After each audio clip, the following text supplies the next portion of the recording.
Esta es mi presentación. Es sobre una enfermedad psiquiátrica bastante grave. Y yo, como voy a empezar, es en vez de ponerles un caso clínico al final, voy a contarles una historia de alguien que la padeció en pasado, porque ya no vive. Fue un criminal de California que llamaron el vampiro de Sacramento. Este chavo de 27 años, al momento de su muerte, nació pues en una familia disfuncional. Sí, por favor. En una familia disfuncional, y se aislaba mucho de chiquito. Tenía muchos problemas de conducta.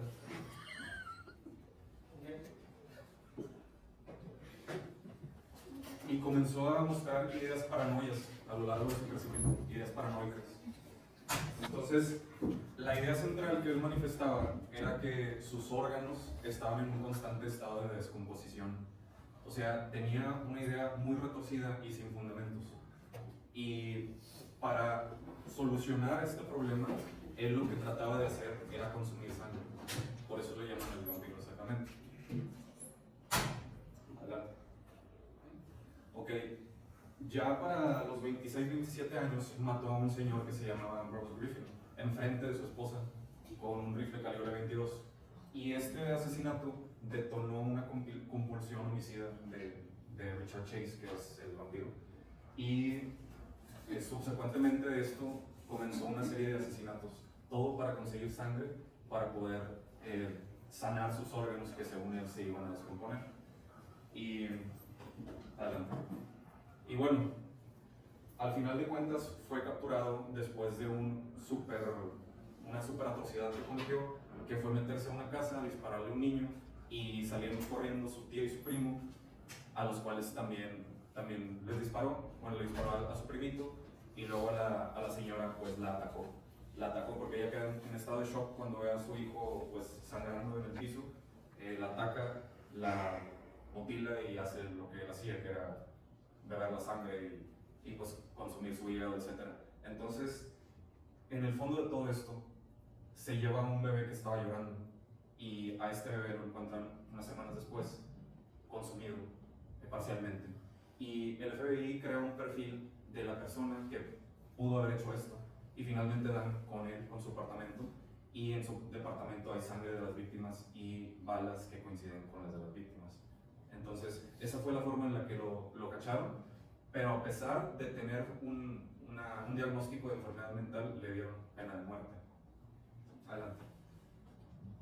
¿Qué características reúne esta persona? O sea, tiene delirios hipocondríacos, como lo de que mis órganos se están descomponiendo, tiene rituales psicóticos, que es lo de estar matando constantemente, y, claro, paranoia. O sea, ¿qué enfermedad reúne estas cosas? Una enfermedad psiquiátrica que reúne esto, ¿alguien me puede decir? Esquizofrenia. Esquizofrenia, sí. Bueno, de eso trata mi presentación. Es una manifestación de desconexión de la realidad, de no tener un balance en las emociones, ni en las acciones, ni una lógica. O sea, son personas que a lo largo de su desarrollo cerebral van perdiendo esta conexión con la realidad, y se les dificulta mucho seguir viviendo porque pues tienen un estrés constante, porque presencian cosas que ellos creen que son reales, pero no lo son, y la gente les dice, ¿qué? O sea, no lo son, pero están convencidos de que lo son. Entonces llevan una vida muy difícil. ¿Por qué esta enfermedad da en la juventud? Porque es donde está el desarrollo del cerebro. O sea, ya una persona que ya tiene, por ejemplo, la corteza prefrontal bien desarrollada a los 29, 30, 32 años, pues no va a estar desarrollando esto, porque ya no hay mucha diferenciación neuronal. Entonces este problema puede ocurrir durante el periodo de diferenciación neuronal, que más que nada es en la juventud. Niñez, adolescencia, juventud, aunque la niñez es mucho más raro. Los síntomas característicos, pues la cognición comprometida. ¿Por qué? Porque pues, la atención se les puede ir hacia otro lado porque están viendo algo, porque están a lo mejor percibiendo algo de una persona, o a lo mejor la persona no está ahí. Delirios, que es todo esto, en especial con este toque paranoico. Por ejemplo, piensan que alguien está espiándolos o que alguien está siguiéndolos. Y alucinaciones, hasta el punto de olfatear algo que no existe. te preguntan de que hueles eso y no, que pues, huele como animal muerto, no huelo nada. Bueno, es esta persona con un delirio y ese tinte paranoico oliendo algo, percibiendo algo que no está realmente ahí. Y bueno, se clasifica dentro de los trastornos psicóticos y en estos se pierde el contacto con la realidad. Originalmente el DSM-5 tenía varias categorías para la esquizofrenia. Aquí en la imagen yo les estoy mostrando un tipo de esquizofrenia que es catatónica. Estos 3 casos tienen esquizofrenia catatónica.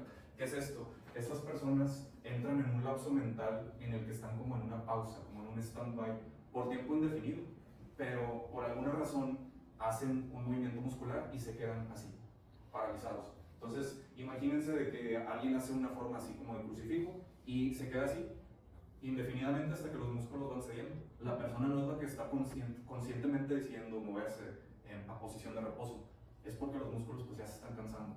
Pero durante todo este lapso, la persona no es consciente de lo que está pasando, está en esta pausa.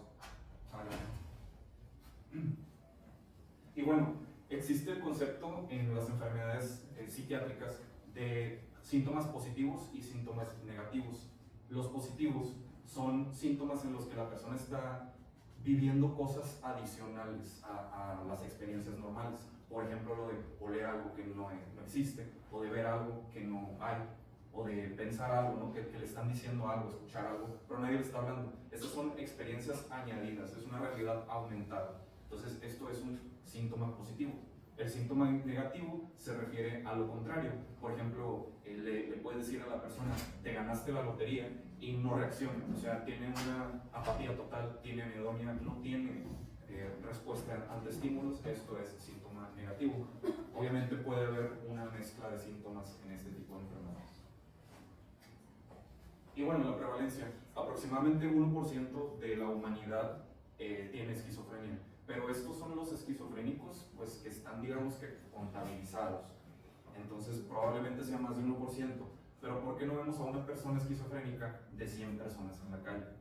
Pues eso es porque estas personas no son totalmente independientes, no se valen por sí mismos. Entonces, están internados o están en sus casas, las familias los tienen protegidos. No van a dejar que anden ahí nada más. Porque pueden ser un peligro para ellos mismos o para los demás. Entonces, por eso no los solemos ver tan seguido. En el caso de la esquizofrenia infantil, yo les puse aquí la foto de Janis Schofield, que es una niña que actualmente vive. De hecho, hay videos de ella en YouTube.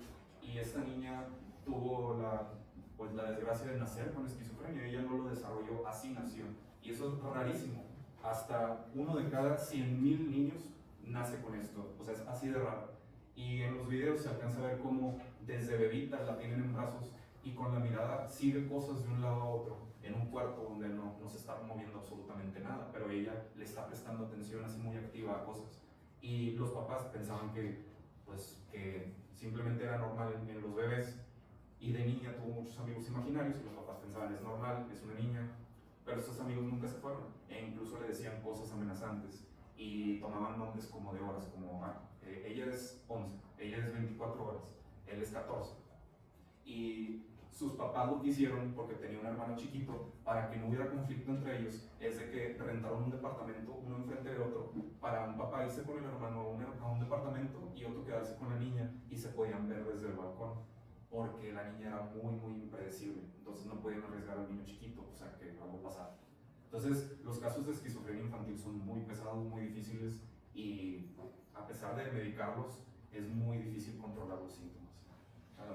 Normalmente, ¿en qué tipo de edades es frecuente eso? La esquizofrenia se empieza a desarrollar normalmente ya de la adolescencia tardía en adelante, digamos como hasta los 26 años. O sea, de 16 a 26 aprox. ¿Y en qué sexo es? Es indiscriminado. Ok, ya genéticamente pasemos a esto.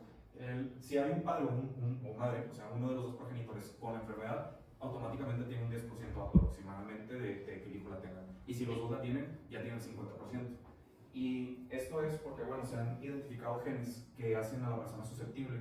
Este gen codifica para la degradación de catecolaminas, es la catecolmetiltransferasa.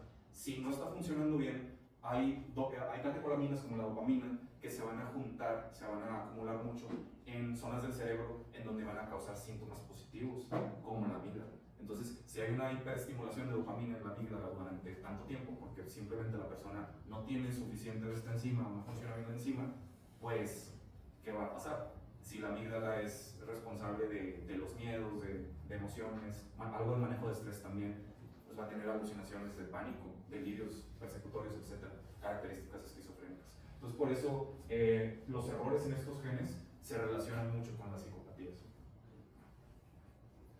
Y bueno, cambios neurológicos, o sea, en el cerebro que podemos ver, reducción de volumen en la corteza prefrontal, en los hipocampos y lóbulos temporales. Aquí les puse los cerebros de dos gemelos, o sea, son la misma edad, exactamente misma sangre, mismo ADN, nada más que por factores adversos que a lo mejor vivió y lo detonaron, desarrollo de esquizofrenia.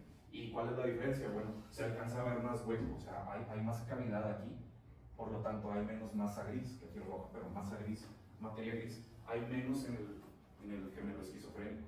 Incluso en la derecha se ve el cerebro de una persona saludable, una de alto riesgo y una que ya tiene esquizofrenia. La de alto riesgo quizá tiene la predisposición o quizá es una persona que ya pasó no sé, por depresiones o tiene algún otro tipo de trastorno, pero podría desarrollarlo también. Entonces, si ven, va habiendo menos materia gris, se va adelgazando, digamos, se hace más delgadito, ¿sí? Y hay más huecos. Y bueno, alteraciones químicas y físicas. Aquí les puse esto es de una persona sana, esto es de una persona esquizofrénica, es la pérdida de masa gris, lo que les comentaba ahorita. La pérdida neta es esta de aquí. O sea, todos perdemos masa gris, pero la pérdida total entre uno y otro es todo esto que se ve aquí. O sea que es bastante la diferencia. Y bueno, en cuanto a lo que les decía de la hiperactividad de la dopamina en la amígdala, aquí les puse que hay hiperactividad dopaminérgica en vías mesolímbicas, que es todo ese sistema, y hay hipoactividad dopaminérgica en la corteza prefrontal, entonces en donde la persona es pues la parte del cerebro que usa para regular todas las cosas racionalmente, hay menos dopamina ahí, entonces está muy desregulado. Hay hay contras aquí y hay contras acá, en las dos regiones, entonces tiene doblemente en su contra esto de la dopamina en el cerebro. Adelante. Y bueno, predisposición, como sabemos, lo del abuso en la infancia es fuertísimo, ese factor, de los más fuertes, en especial cuando es violencia y abuso sexual. Y bueno, personas que ya tienen rasgos como de que se alejan mucho de las personas, o son muy irritables, o no saben manejar muy bien el estrés, ya tienen esto también en su contra como un factor pues, que los va a predisponer más. Y bueno, en general, un individuo joven podría estar desarrollando esquizofrenia si tiene pensamientos desorganizados, si tiene ideas paranoicas en especial. Y sí, o sea, si por ejemplo llega a la consulta diciendo algo como que ciérrele porque creo que me están siguiendo. Adelante. Y bueno, lo de detección en la consulta. Aquí les puse los típicos signos de más en las que a mí me parecen que son más como red flags para detectarla. Lo de los síntomas positivos, esto de que a lo mejor llega una chica de 22 años a consulta y me dice, me despierto y siento que me están diciendo que salga y mate a alguien, pero pues, no hay nadie ahí, ¿qué hago? Bueno, eso ya es una super red flag, entonces ese es triple signo de más, o sea, super red flag. Y los síntomas negativos, bueno, eso cualquiera los puede tener en realidad, o sea, puede tener una falta de expresividad porque está viviendo un luto que a lo mejor no nos está comentando. Entonces más bien sería esto, pero más los síntomas positivos ya es pues de alarma en ese aspecto. Y deterioro cognitivo a través del tiempo, pues esto nos pasa a todos, pero en un paciente que está desarrollando esquizofrenia pues va a ser muy marcado esta pérdida cognitiva. Disfunción social y ocupacional, le puse uno nada más porque pues ninis hay en todas partes, o no sé, a lo mejor vivió con mucha facilidad si no le urge tanto lo ocupacional. Y abuso de sustancias también, eso es un super factor. Ahorita en un ratito voy a entrar a eso. Dale. Y bueno, aquí les puse a dos gemelas y una de ellas tiene esquizofrenia. ¿Quién creen que es? La más sonriente, o sea, la de la derecha. La de la izquierda. ¿Por qué? Bueno, les voy a decir que yo no sé quién es. pero creo que es la de la izquierda. Porque la de la derecha tuvo la elaboración mental, la organización para hacerse un chongo. Y la de la izquierda, pues, la cepillaron. Entonces, bueno, es muy ambiguo detectar a alguien nada más así. Ese es el punto. O sea, no es nada tan fácil como, pues lo veo y se ve raro y ya, no. O sea, es muy difícil. Entonces, vamos a tener que basarnos tanto en los síntomas positivos como en su historial familiar de que haya alguien con antecedentes pues, de enfermedades psiquiátricas. Su uso de sustancias es muy importante, por ejemplo, en la adolescencia. Y bueno, también es posible que muestren problemas de coordinación, por lo mismo de que está afectado el sistema de la corteza prefrontal y eso pues también influye en la motricidad fina. Y para pruebas diagnósticas, bueno, se necesita obviamente una evaluación por un psiquiatra como tal y que él sea el que lo diagnostique oficialmente. Se puede ayudar uno con la resonancia magnética funcional. En esta resonancia magnética, pues aparte de ver lo de la materia gris que podemos observar ahí, también puede medir en tiempo real los estímulos. O sea, si la persona está reaccionando o tiene, por ejemplo, eso de los síntomas negativos, de que ante estímulo sigue sin reaccionar, bueno, esto se va a notar ahí. Electroencefalograma. ¿Por qué? Porque con este vamos a poder descartar un trastorno que se llama epilepsia del lóbulo temporal, en el que la persona también delira, pero no es porque sea psicótica, sino porque es un tipo de convulsión en el que da nada más en el lóbulo temporal y la persona pues entra en un estado así pues epiléptico, pero mientras esté en ese estado epiléptico por la región cerebral en la que le está dando, alucina. Pero no es porque la persona tenga un problema de alucinaciones, es porque su lóbulo temporal está temporalmente siendo afectado. Y pruebas de laboratorio, más que nada porque los antipsicóticos, que son los fármacos que se le dan a los esquizofrénicos, causan muchos efectos secundarios, son medicamentos pesadísimos. Pero en el caso de ellos, obviamente, si ponemos las cosas en una balanza, pues es mejor que los tomen. Y bueno, las pruebas psicométricas que hay tres que yo encontré específicas para la esquizofrenia. La PANSS, les puse un ejemplo aquí. Esto es un paciente a través del tiempo y la barra vacía es con placebo y la barra blanca es con el antipsicótico. Entonces ponen una característica, por ejemplo, en hostilidad a través del tratamiento con placebo, él se hizo más hostil. A lo mejor era un paciente con tendencias agresivas, pero con el antipsicótico la hostilidad bajó. Y aunque no tomara el antipsicótico con el puro placebo, igual bajó en algunas cosas. ¿Por qué es esto? Bueno, porque obviamente no nada más toma antipsicótico, lleva una terapia integral, una terapia completa con a lo mejor cambios de hábitos, con terapia pues, ya psicológica como tal, con sesiones. Entonces por eso puede mejorar, pero le sumas el antipsicótico y en todas mejora por bastante, casi el doble. Entonces eso midió el PANSS, porque mide los síntomas a través del tiempo con algún antipsicótico o con otro antipsicótico como para saber cuál está funcionando mejor. El SCORS pues evalúa su funcionamiento cognitivo a través del tiempo. Ya que les dije que se pierden muy pronunciadamente las habilidades cognitivas. Bueno, esto lo va a medir. Y el CDSS, este mide síntomas depresivos en un esquizofrénico, específicamente en un esquizofrénico, porque se trata de saber si tiene depresión como tal o si son síntomas negativos de su propia esquizofrenia, como la anedonia. Y bueno, otras psicopatías, estas pueden ir de la mano con la esquizofrenia o pueden presentarse independientemente de ella. El monismo es una psicopatía en la que la persona piensa que absolutamente todos los seres en el mundo son uno. O sea, el guardia de la OVM es el mismo que alguien en el banco, es el mismo que su papá. Porque todo en el universo es un solo ser, tomando diferentes formas y personalidades y presentándose entero. Y él mismo va a perder su propio yo y va a ser absorbido por este ser universal finalmente. Entonces, pues imagínense qué estrés vivir así.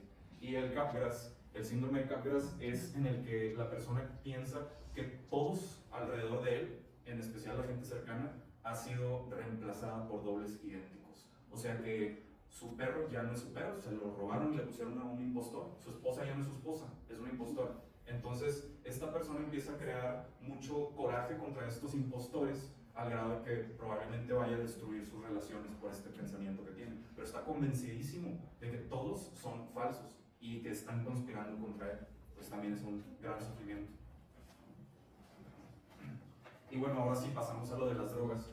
¿Por qué las drogas inducen o hacen más propensa a una persona a tener esquizofrenia, entre otras psicopatías? Bueno, porque los cannabinoides y los opioides se unen a ciertos receptores en nuestro sistema, no nada más neurológico. En todo el cuerpo tenemos, por ejemplo, los CB1. Entonces, uno fuma marihuana y se van a los CB1.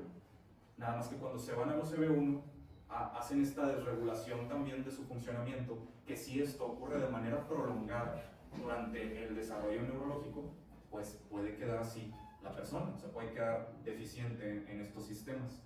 Ahí les puse el ejemplo de que los CB1 los tenemos en el hipotálamo y en la amígdala. Por algo, cuando uno pues fuma marihuana, le dan los monchis, o sea, tiene un hambre insaciable, porque está en el hipotálamo haciendo que este no funcione bien. Entonces está muy insaciable. Igual en la amígdala, o sea, las personas que les da este mal viaje, pues empiezan, si ya están tristes cuando estaban normales y luego se meten el THC, pues van a estar mucho más tristes. O sea, se va a amplificar esto, va a ser desmedido. O lo contrario, o sea, que todo les da risa. Yo soy uno de esos.